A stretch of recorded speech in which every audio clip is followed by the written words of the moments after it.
selamat datang di video kali ini di mana kita akan membahas topik yang cukup kompleks tapi sangat penting dalam dunia politik dan kebijakan, yaitu hubungan antara kelompok kepentingan dan pemerintah.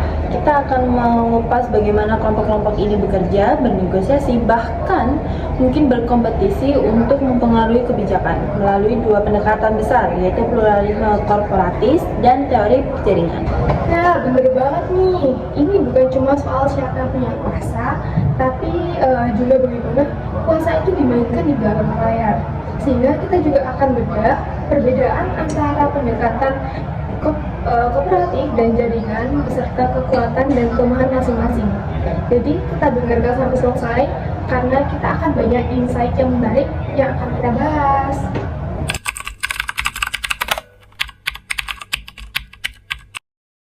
Oke, jadi sebelum kita masuk ke pendekatan-pendekatan tadi, kita perlu paham dulu apa sih itu kelompok kepentingan. Jadi, secara sederhana, kelompok kepentingan itu adalah sebuah organisasi atau kelompok individu yang mencoba mempengaruhi kebijakan publik. Mereka bisa berupa asosiasi bisnis, serikat pekerja, LSM, atau bahkan kelompok aktivis. Ya, benar. Kelompok-kelompok ini punya kepentingan yang spesifik. Misalnya, serikat pekerja mungkin akan berfokus pada undang-undang yang melindungi hak-hak buruh. Sementara asosiasi bisnis mungkin lebih mementingkan kebijakan ekonomi yang menguntungkan usaha mereka.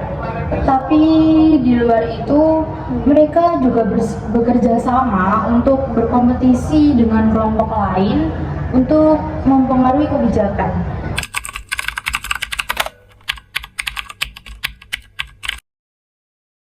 Nah, sekarang nih kita udah masuk ke pendekatan besar dalam studi ini. Yang pertama adalah pluralisme kooperatif. Biasanya hanya melibatkan kelompok-kelompok yang relevan saja atau yang punya posisi yang kuat di dalam masyarakat. Nah, berarti kalau kita bayangkan nih, pluralisme korporatif ini seperti klub eksklusif, hanya beberapa kelompok yang diundang ke meja perundingan, dan mereka dianggap mewakili kelompok masyarakat yang lebih besar, ya, kurang lebih seperti itu nggak sih? Ya. Namun sedangkan teori jaringan ini itu kebalikannya. Di sini siapa saja yang punya kepentingan bisa terlibat. Ada lebih banyak interaksi antar kelompok dan seringkali kelompok-kelompok ini punya pandangan yang bertentangan. Ini menciptakan jaringan yang lebih dinamis, penuh negosiasi dan potensi konflik. Seperti itu. Menariknya, teori jaringan ini justru melihat konflik sebagai hal yang sehat karena bisa menghasilkan kebijakan yang lebih beragam dan responsif terhadap berbagai pandangan. Ya.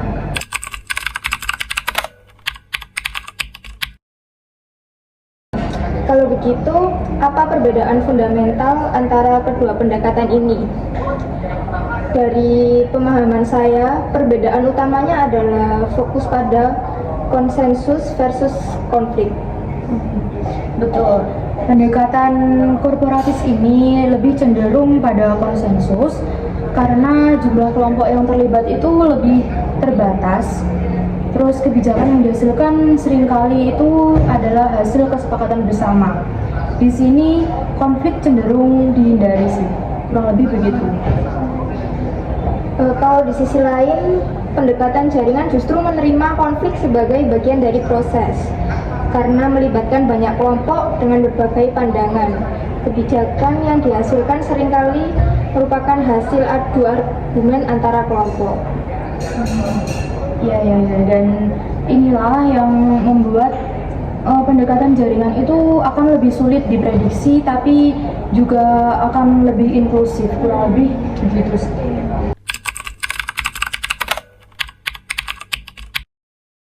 Nah, jadi dalam pendekatan jaringan itu ada dua konsep penting yang harus dibahas, yaitu jaringan itu sendiri dan komunitas.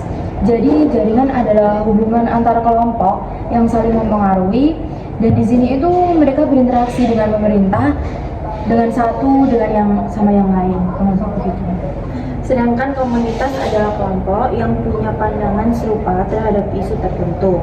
Biasanya disebut komunitas epistemik. Mereka ini bisa berfungsi sebagai tim pendukung dalam jaringan.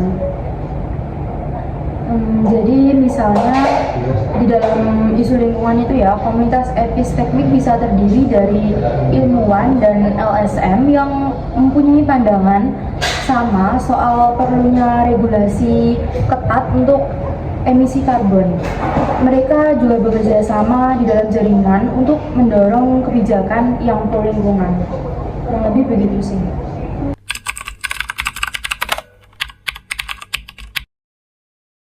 Jadi, di sini kita juga bisa lihat beberapa studi kasus dalam berbagai negara, seperti Swedia, Norwegia, Amerika Serikat, bahkan ada perbandingan negara yang berkembang.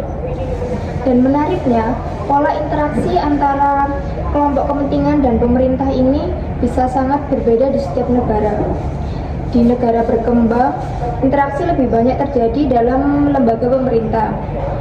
Mungkin karena akses ke sumber daya dan platform lebih terbatas. Di negara maju seperti Amerika Serikat atau Swedia, interaksi jauh lebih beragam. Ada banyak organisasi yang bisa memberikan masukan langsung ke pemerintah atau bahkan berkompetisi di ruang publik untuk mempengaruhi kebijakan. Jadi di sini kita menyoroti bahwa konteks negara itu penting. Kebijakan yang mungkin efektif di satu negara belum tentu cocok diterapkan di negara lain.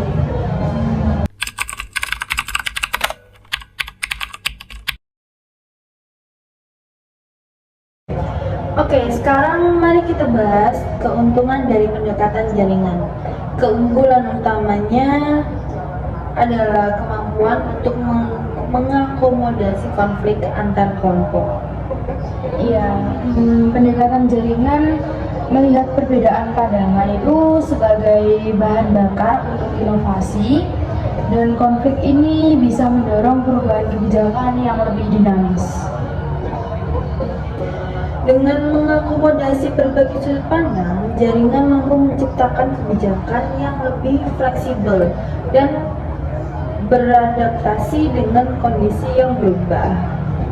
Tapi tentu ini bukan berarti jaringan sempurna ya, karena banyaknya pihak yang terlibat dan hasil akhirnya bisa kurang pasti dan akan lebih sulit juga untuk diprediksi.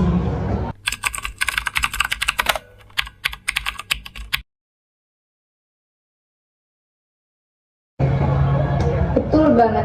Jadi pendekatan jaringan ini punya keterbatasan, terutama dalam hal kepastian hasil. Karena banyak kelompok yang terlibat, prediksi tentang siapa yang akan berhasil mempengaruhi kebijakan jadi sulit. Dan ini berbeda dengan pendekatan korporatis yang lebih tertutup dan punya aturan main yang jelas karena hanya melibatkan beberapa kelompok kunci. Prosesnya jadi lebih langsung dan hasilnya akhirnya lebih bisa ditebak. Ya, ini juga bisa jadi alasan kenapa di beberapa konteks pendekatan korporatis lebih disukai karena lebih mudah dikontrol. Nah, jadi pendekatan mana yang lebih baik? Sebenarnya jawabannya tuh tergantung pada kebutuhan kebijakan itu sendiri.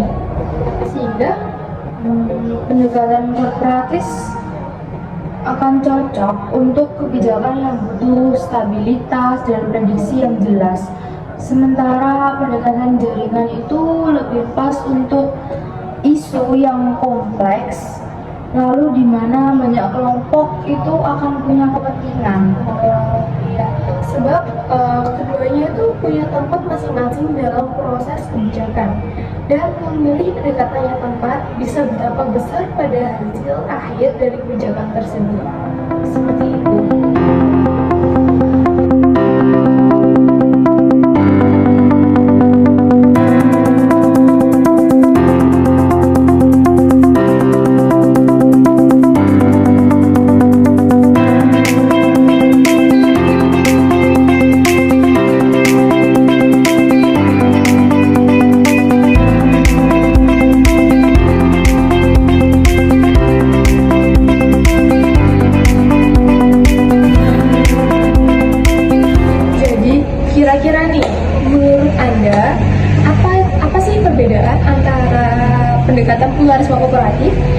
sama teori jaringan dalam proses pembuatan kebijakan?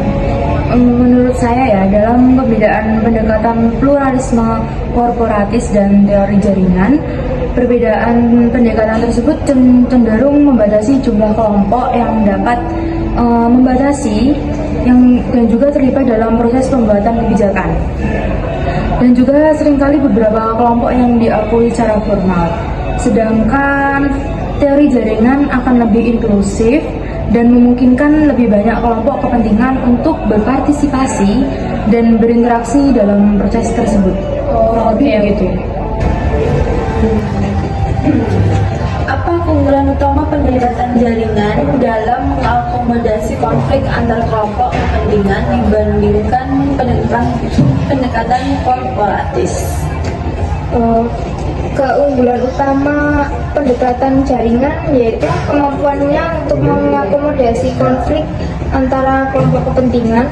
Pendekatan ini mengakui bahwa kebijakan seringkali lahir dari persaingan dan konflik di antara berbagai kelompok advokasi.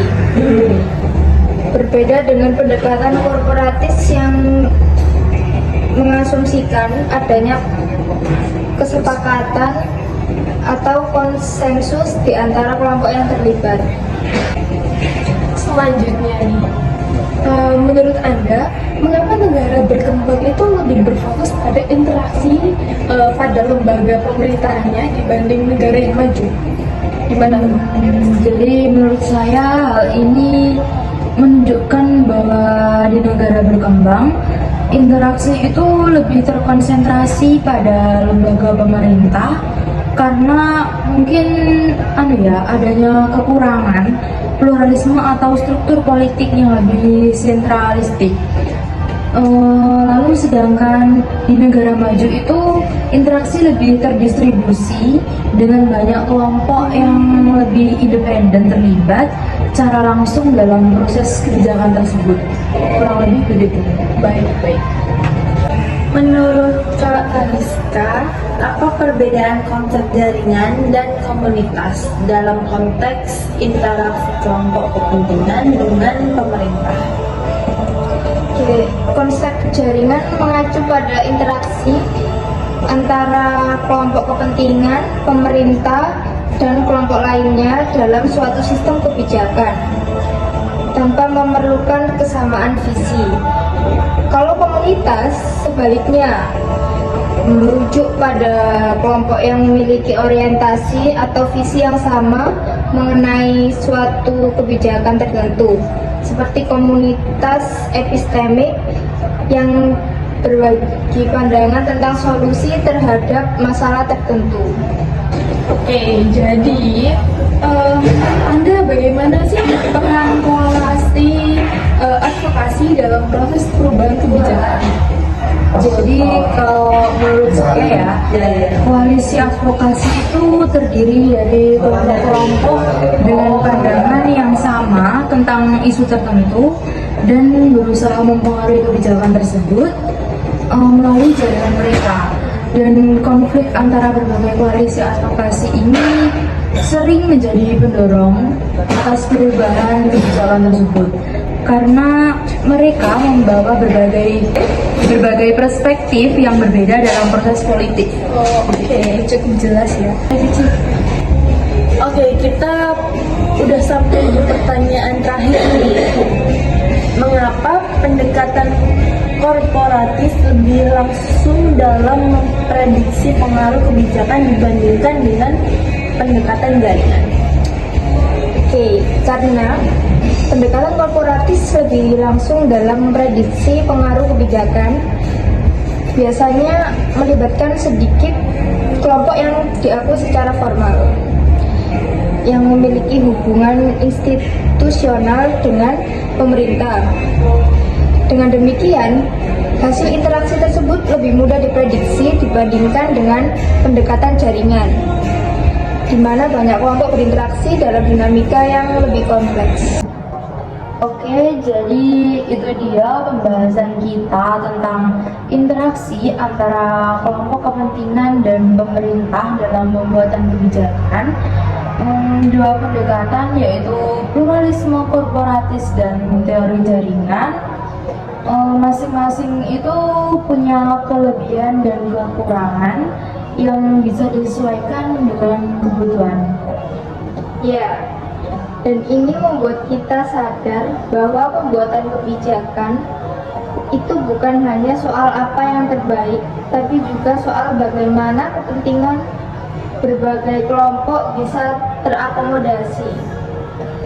Semoga di podcast ini memberikan insight yang menarik untuk kalian semua. Ikuti terus podcast ini untuk pembahasan menarik lainnya. Sampai jumpa.